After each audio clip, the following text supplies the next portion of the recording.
बिस्मिल्लाहिर्रहमानिर्रहीम। जमात नहम के अज़ीज़ तलबा व तालिबात, अस्सलाम वालेकुम। मैं प्रोफ़ेसर तारिक नईम बदर, शोबा Urdu the concept academy Islamabad आपसे मुखातिब हूँ। अज़ीज़ तलबा व तालिबात, सबक हम पढ़ रहे थे मिर्ज़ा गालिब के अदात व ख़साइल। 2 हिस्से हम पढ़ चुके, एक हिस्सा अभी सबक बाकी है। मिर्ज़ा गालिब के हवाले से अगर बातचीत की जाए तो गालिब साहब, ये जो नस्र की बात हो रही है, गालिब साहब की ज़ाती ज़िंदगी में हम बात कर रहे हैं, गालिब साहब के अदात व ख़साइल पे बातचीत हो रही है। मुझे एक गालिब साहब का एक शेर याद आया। कहते हैं, उनके आ जाने से जो आ जाती है मुँह पे रौनक, उनके आ जाने से जो आ जाती है मुँह पे रौनक, वो ये समझते हैं कि बीमार का हाल अच्छा है, बाज़ार से और ले आएंगे अगर टूट गया, बाज़ार से और ले आएंगे अगर टूट गया, जाम जम से मेरा जाम सफ़ाल अच्छा है। जाम जम से मुराद जमशेद बादशाह का प्याला है, सोने का एक प्याला। जमशेद ईरान का बादशाह था और उसके पास एक प्याला था जिसमें वो आने वाली दुनिया के ज़िंदगी के हालात देखा करता था और वक्त से पहले ही उसको तमाम साइंसों का इल्म हो जाता था। तो गालिब साहब कहते हैं कि मेरा तो मिट्टी, सफ़ाल के मानी मिट्टी, तो कहा मेरा प्याला तो मिट्टी का बना हुआ है, मेरा जो ये प्याला है अगर ये टूट भी गया तो बाज़ार से 10-20 रुपए का और ले आएंगे। जमशेद का प्याला गुम हो गया तो क्या बनेगा। फिर और अंदाज़े बयां हैं। गालिब साहब इसी गज़ल में आगे चल के कहते हैं, हम जानते हैं कि जन्नत की हकीकत क्या है, हम जानते हैं कि जन्नत की हकीकत क्या है, दिल के बहलाने को गालिब ये ख़याल अच्छा है। गालिब जन्नत को ख्वाबों ख़यालों की सरज़मीन समझते हैं। उनके नज़दीक इसकी कोई हकीकत नहीं है, उनका अपनी एक सोच है, एक अपना सोचने का अंदाज़ है और उन्होंने बड़े से बड़ी तकालीफ़ और मुसीबतों को मजाक में उड़ा दिया, हंसी में उड़ा दिया है। उन्होंने यूँ कह लें अपनी ज़रीफ़ाना तबीयत की वजह से किसी बात को सीरियस लिया ही नहीं। हालांकि आपको एक मज़े की बात बताऊं, गालिब की सारी ज़िंदगी बड़ी तकालीफ़, बड़ी मुश्किल और बड़ी परेशानियों में गुजरी। आयली ज़िंदगी, यानी ख़ानदान घर की जो ज़िंदगी थी, शादी की, कामयाब नहीं हुई, बच्चे हुए, बचपन में फ़ौत हो गए, बीवी के भांजे आरिफ नाम था, उसको लेके पाला और जब वो 25 साल का हुआ, नौजवान हुआ, तो वो दुनिया से रुखसत हो गया। इसी तरह पेंशन बंद हुई, कलकत्ते का सफ़र किया, सारी उम्र ऐसी परेशानियों में और बेसकूनी में गुजरी। इसके बावजूद हमें इस बेसकूनी का जो है शायबा तक उनकी शायरी में नहीं होता। उन्होंने ज़िंदगी के सारे फ़लसफ़ों को मजाक में उड़ा दिया। सबक की तरफ आते हैं। सबक कल हमने छोड़ा था, बावजूद इसके कि मिर्ज़ा की आमदनी और मकदूर कम था, आमदनी कम थी, मकदूर माल असबाब, आप इसको कह सकते हैं सरमाया हयात, जमा पूंजी कम थी, थोड़ी थी, मगर ख़ुददारी और हिफ्ज़ वज़ा को वो कभी हाथ से न जाने देते थे। शहर के उमरा व अमायद से बराबर मुलाकात थी, यानी उमरा अमीर की जमा है, अमायद भी बड़े लोगों को कहते हैं, अमायदीन। तो शहर के बड़े लोगों से और अमीर लोगों से उनकी याद अल्लाह थी, उनसे मुलाकात भी कायम रहती, आना जाना भी कायम रहता और कभी भी आपके चेहरे पे बल नहीं आया। पैसे होते थे, नहीं होते थे, कभी इस बात का इजहार अपने चेहरे से, अपने कपड़ों से, अपनी वज़ाकता से नहीं होने दिया। ये बहुत बड़ी बात होती है कि आप अपनी तकालीफ़ को दिल में छुपा के उनको चेहरे पे ना आने दें, देखने वाला आपको देख के आपकी ज़ात पे तरस ना खाए। ये खुददारी की बेटा बहुत बड़ी अलामत है। कहते हैं, एक रोज़ किसी से मिलकर नवाब मुस्तफ़ा ख़ान मरहूम के मकान पर आए, मैं भी उस वक्त वहाँ मौजूद था। अली साहब कहते हैं, मैं मौजूद था, ये बात मेरे सामने की है, यानी मेरे सामने ये बात हुई। तो कहा कि आप मकान से सीधे यहीं आए हैं या कहीं और भी जाना हुआ था। मिर्ज़ा साहब ने कहा, मुझको फ़लाँ साहब का एक आना देना था। आने की कोई कीमत हसीयत नहीं है, मजाक की है, तबीयत में ज़राफ़त थी, मिज़ाहिया बात करने से चूकते नहीं थे। तो यहाँ भी मिज़ाहिया अंदाज़ में कहा है कि मुझे एक आना देने के लिए बड़ी दूर जाना पड़ा, उनका एक आना दे के उसके बाद मैं आपसे मिलने आया। यहाँ पे हमारा सबक कल ख़त्म हुआ था। अब इसके बाद है कि एक दिन दीवान फजलुल्लाह मरहूम चुर्ट में सवार होके, चुर्ट आप समझ लें बिग्घी, आप समझ लें तांगा, सवार होकर मिर्ज़ा साहिब के मकान के पास से बग़ैर मिले निकल गए। दोस्त थे इनके दीवान फजलुल्लाह साहब, और वो आपके मकान के पास से सवार होके गुज़र गए, चले गए, और मिर्ज़ा साहब से उन्होंने मुलाकात नहीं की। अब मिर्ज़ा साहब को मालूम हुआ तो उन्होंने एक रुक्का दीवान जी को लिखा। क्या खूबसूरत अंदाज़ बयां है। नाराज़ नहीं हुए, गुस्सा नहीं हुए, शिकवा नहीं किया, शिकायत नहीं की। गालिब की सोच बड़ी मुस्बित थी, बेइज्जती नहीं की, कुछ गलत नहीं कहा, गुस्सा नहीं मनाया, तकलीफ़ का इज़हार नहीं किया, बल्कि क्या लिखा, मज़मून ये था कि आज मुझको इस कदर नदामत हुई है, नदामत के मानी शर्मिंदगी,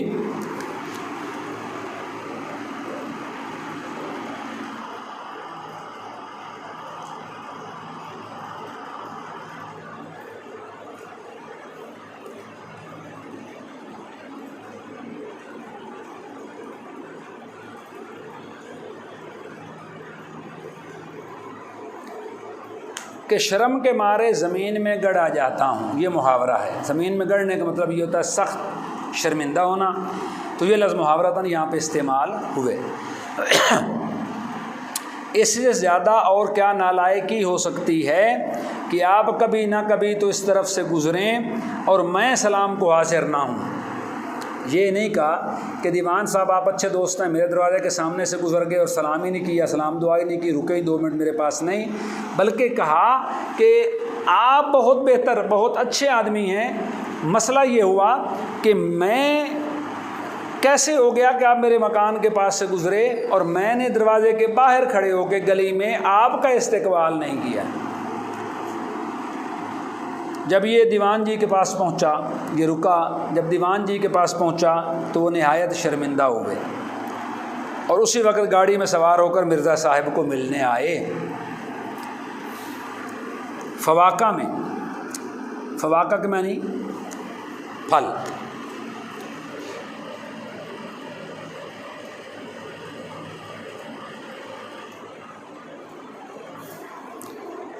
मिर्ज़ा को आम बहुत मरगूब था।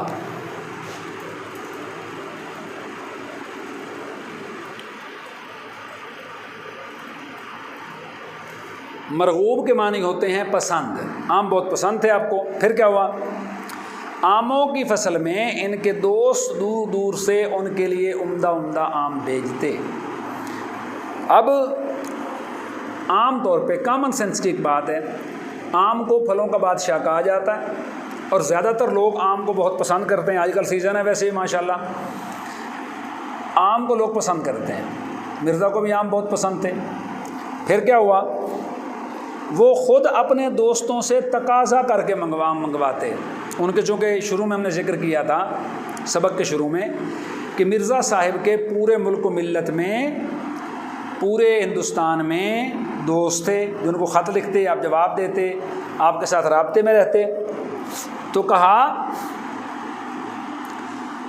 उनको पता था मुल्तान में बहुत आम होते हैं, पता था हरियाणा में बड़े आम होते हैं। जहाँ जहाँ पे उनको पता था कि आम बहुत होता है, वहाँ के दोस्तों से तकाज़ा करके मांग के लेते, आम भेजो भाई मेरे लिए। ख़रीदते भी, ख़रीद के बाज़ार जाते, आम ख़रीद के लाते, दोस्तों को ख़त लिखते, बात करते तो आमों का तज़किरा करते, आमों की डिमांड करते, आमों का तकाज़ा करते। एक रोज़ मरहूम बादशाह बहादुर शाह ज़फ़र आमों के मौसम में चंद मसाहिबों के साथ, जिनमें मिर्ज़ा भी शामिल थे, बाग़ हयात बख्श या महताब बाग में टहल रहे थे। मसाहिबों, साथियों,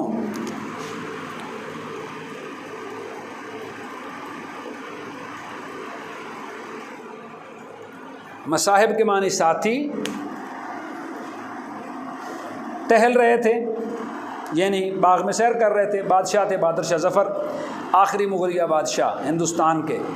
उसके बाद अंग्रेज़ों ने बहादुर शाह ज़फ़र को माज़ूल करके वायसराय हिंद का ऐलान कर दिया, बाद हिंदुस्तान पे कब्ज़े का ऐलान कर दिया। आखिरी जो रियासत थी वो मैसूर थी। आज मगरबी बंगाल में श्रंगापट्टनम का किले का कुछ आसार आज भी बाकी हैं। यहाँ पे सुल्तान फ़तेह अली टीपू ने शहादत हासिल की। आखिरी रियासत थी मुसलमानों की। उस पर कब्ज़ा होने के बाद जो है वो पूरे हिंदुस्तान पे अंग्रेज़ों का कब्ज़ा हो गया।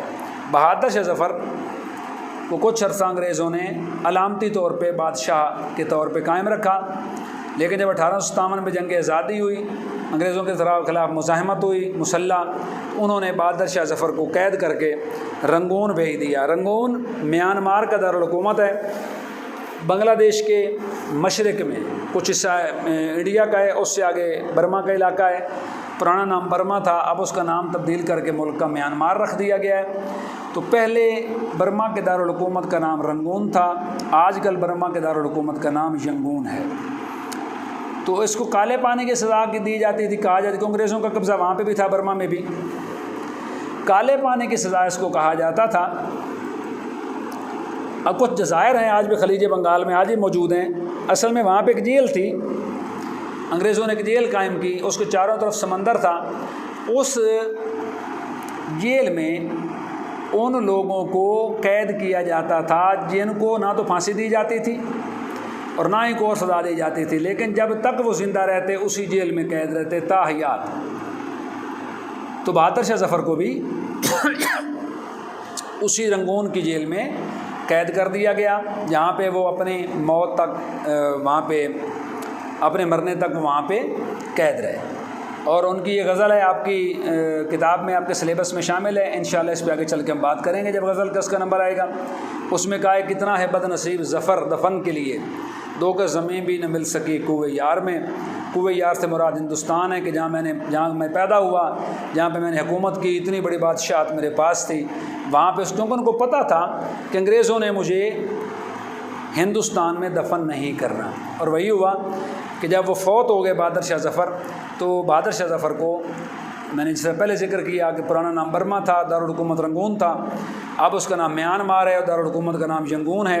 तो यंगून में उनकी जो कब्र है बहादुर शाह ज़फ़र की, वो बहादुर शाह ज़फ़र रोड, उसके उनके नाम से मंसूब एक सड़क है, उसके किनारे पे बहादुर शाह ज़फ़र का मज़ार आज भी मौजूद है। मुसलमान वहाँ पे जाते हैं, दुआ मांगते हैं उनके लिए। तो बात लंबी हो गई, बात करने का मकसद सिर्फ ये था कि ये वो बादशाह सलामत हैं। और हाँ, ये जो गज़लें, ये नज़में उन्होंने लिखी, जो उन्होंने शायरी की बहादुर शाह ने, उसमें उनके पहले जो उस्ताद थे उनका नाम था शेख इब्राहिम ज़ौक़। और जब वो फौत हुए, ये जब उनको माज़ूल किया गया, कैद में डाल दिया गया, उस वक्त शायरी में उनके उस्ताद मिर्ज़ा असदुल्ला ख़ान गालिब थे, जिनका हम जिक्र कर रहे हैं और पढ़ रहे हैं। कहते हैं, आम के पेड़ रंग बरंग के आमों से लद रहे थे। आमों का मौसम था और जो बाग़ था आमों का, वो एक ऐसा मखसूस बाग़ था जिसके फल सिर्फ़ ये बादशाह सलामत खाते थे या उनके घर की औरतें और जो ज़नान खाना था और जो यानी कला के रहने वाले जो शहज़ादे थे, वही सिर्फ़ उस फल को खा सकते थे, और किसी को वो फल जो हैं वो नहीं दिए जाते थे, ना भेजे जाते थे। यहाँ का आम बादशाह ये सलातीन या बेगमात के सिवा किसी को मुयस्सर नहीं आ सकता। तो वही बात जो मैंने आपसे की कि वो उस बाग का जो आम है वो या तो मसाहिबीन को या मुख्तलिफ़ बादशाहों को बतौर तोहफ़ा के भेजे जाते थे, और किसी को वो बाग, उस बाग में से फल खाने की इजाज़त नहीं थी। मिर्ज़ा बार बार आमों की तरफ देखते थे, क्योंकि आमों से मिर्ज़ा की नीयत कभी भी सैर नहीं होती थी, हमेशा आम पसंद थे। और इतने सारे आम अगर पेड़ों पे लगे हों और लदे हुए हों तो फिर ख्वाहिश होना तो फितरी अमल है। बादशाह ने पूछा, मिर्ज़ा इस कदर गौर से क्या देखते हो? सवाल किया कि मिर्ज़ा जी इतने गौर से ये पेड़ों की तरफ क्यों देखते हो? तो मिर्ज़ा ने हाथ बांध के अर्ज़ किया, इसको देखता हूँ कि किसी दाने पर मेरा और मेरे बाप दादा का नाम भी लिखा है कि नहीं। मकसद ये बात करने का, आम मकूला है कि खाने वाली चीज़ पे, खाने वाली चीज़ के हर दाने पे खाने वाले का नाम लिखा होता है। तो बात करने का मकसद ये, तो बादशाह इसने, गालिब साहब ने भी ये कहा, बादशाह से कहा कि क्योंकि ये बात कही जाती है कि हर दाने पे उसको खाने वाले का नाम लिखा होता है। तो मैं देख रहा हूँ कि क्या पता इनमें से किसी दाने पे, किसी आम पे मेरा भी नाम लिखा हो।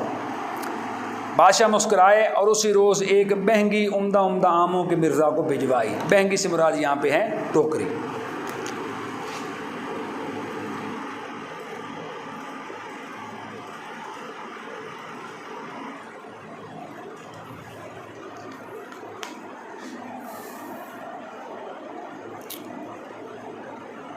आखिरी हमारा पैराग्राफ है आज के सबक का।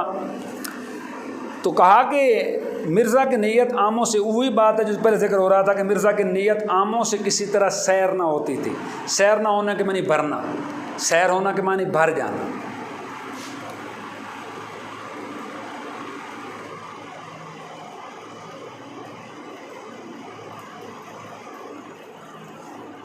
कहा जाता है मियाँ हमने सैर होकर खाना खाया, यानी पेट भर के खाना खाया। अहले शहर तोहफ़तन बेचते, ख़ुद बाज़ार से मंगवाते, बाहर से दूर दूर का आम बतौर सौगात के आता था। हमारे मुल्क में बहुत सी जगह पे बहुत सी चीज़ें जो हैं वो सौगात के तौर पे, तोहफ़े के तौर पे, सौगात के मानी तोहफ़ा के तौर पे मशहूर हैं।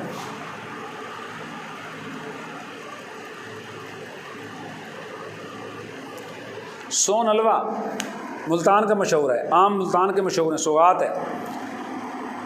दी खान में बड़ा अच्छा सोन हलवा बनता है तोपम वाले बाज़ार में। कराची से भी हलवा आता है मोहम्मदी वालों का, लेकिन मशहूर किसका है? मुल्तान का सोन हलवा, हाफिज़ का मुल्तानी सोन हलवा सौगात है। खुशाब, अगर आपको इत्तफाक हो, हमारा डिस्ट्रिक्ट है खुशाब, अगर आप सरगोदा से मियाँ वाले जाते हैं तो दरमियान में डिस्ट्रिक्ट आता है खुशाब। हैरानगी की बात यह है, आपको एक मैं अगर किसी का ताल्लुक़ खुशाब से है तो वो तो बेहतर जानता होगा। लारी अड्डे में कुछ 36 के करीब दुकानें हैं और हर दुकान पे, यानी तकरीबन आधी दुकानों पे एक नाम लिखा हुआ है अमीन डोट हाउस, और बाकी आधी दुकानों पे लिखा हुआ है अनवर डोट हाउस। हर शख्स जो नई दुकान बनाता है या वो अनवर डोट हाउस नाम रखता है या वो अमीन डोट हाउस नाम रखता है। आप खुशाब के लारी अड्डे में चले जाएँ, आपको हर दुकान पे इन्हीं दो में से कोई एक नाम लिखा हुआ नज़र आएगा। उसका डोटा बड़ा मशहूर है। लाचा अब तो खैर कौन नहीं बांधता, बड़ा महंगा हो गया है। चादर होती है जिसके किनारे लाल होते हैं, दरमियान में से सब्ज़ होता है, उसमें तिल्ले की कढ़ाई होती है, सोने की कढ़ाई भी होती है, उसे कहते हैं लाचा। वो जंग का बड़ा मशहूर है, डिस्ट्रिक्ट जंग का। वहाँ पे खुस्सा बड़ा अच्छा बनता है तिल्ले का। आजकल तो खुस्सा पहनता कोई नहीं इतना कीमती, 12-12, 15-15 हज़ार के खुस्से बनते हैं। बात करने का मकसद ये है कि बहुत सी जगहों की मुख्तलिफ़ चीज़ें जो होती हैं वो सौगात होती हैं। तो ये जो सौगात है उसकी बात हो रही है, तोहफ़ा। मगर हज़रत का जी नहीं भरता था, दिल नहीं भरता गालिब साहब का। फिर क्या होता? नवाब मुस्तफ़ा ख़ान मरहूम नाकिल थे। नाकिल के मानी नकल करना, किसी की कही हुई बात को आगे पहुँचाना।